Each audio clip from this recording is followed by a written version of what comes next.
What is up, gamers? It's your boy Rick, always raiding Kackis, and today the Vault of Glass raid challenges finally became available. For those of you unfamiliar with how raid challenges work, every single week a new encounter is going to have a featured challenge, and this is optional, but if you do it, you're going to get an extra raid chest at the end of the encounter containing an extra piece of pinnacle loot. Definitely worth doing when you can.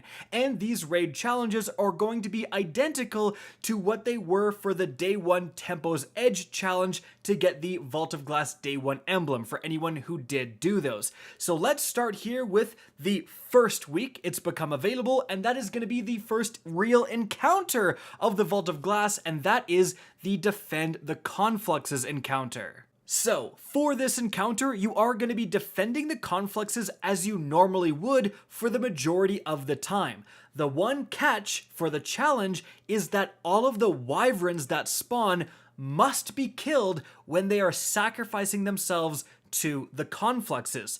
So remember, only one Conflux spawns initially in the back middle, and then there's going to be a wave of Fanatics, and then two spawn, one to the left, one to the right, and then in the final wave, all three spawn. So you will have to pay attention to the pathing of the wyverns. Obviously, they're going to spawn just as you continually defend these Confluxes, but when they do, someone's going to have to watch them as they travel all the way up to whatever is the currently up Conflux, and you can tell that they're sacrificing when they start to have a red glow around them. Don't kill them before you see this kind of a red glow. And so really the name of the game is killing them fast, because you're only going to have a pretty limited window from when they start sacrificing to where they finish and either fail the challenge or heck wipe your team.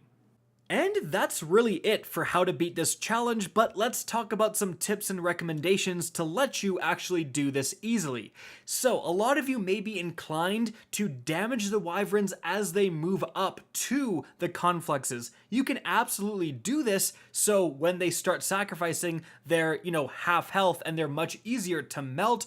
But just be careful with that, especially with continuously damaging weapons. Like, you don't want to accidentally tick them with Anarchy. It does a little bit too much damage, and then they die before they start sacrificing. So while you can do it, again, be cautious.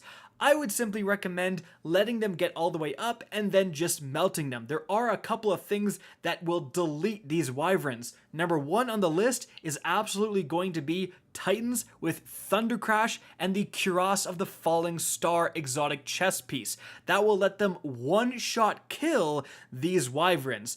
And in that same vein, Warlocks with Chaos Reach and Geomeg Stabilizers can absolutely delete wyverns as well, so make sure to use a couple of those. But realistically, if you have some powerful weapons, especially if you're utilizing this season's Breach and Clear mod, you can stick them with either Anarchy or a Wither Horde to debuff them, and then go to town with rocket launchers, grenade launchers, whatever other massive variety of powerful weaponry at your disposal.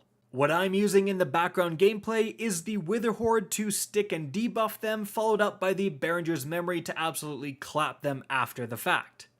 And so guys, that is it for the video. I hope you enjoyed and found this informative. If you did, please remember to help me out by simply rating and especially sharing this video. If you guys want to see more Destiny 2 content similar to this, don't be afraid to slap that subscribe button. If you want to get in touch with me and keep up to date with the latest channel activity, the best way is to follow me on Twitter at RickKackis.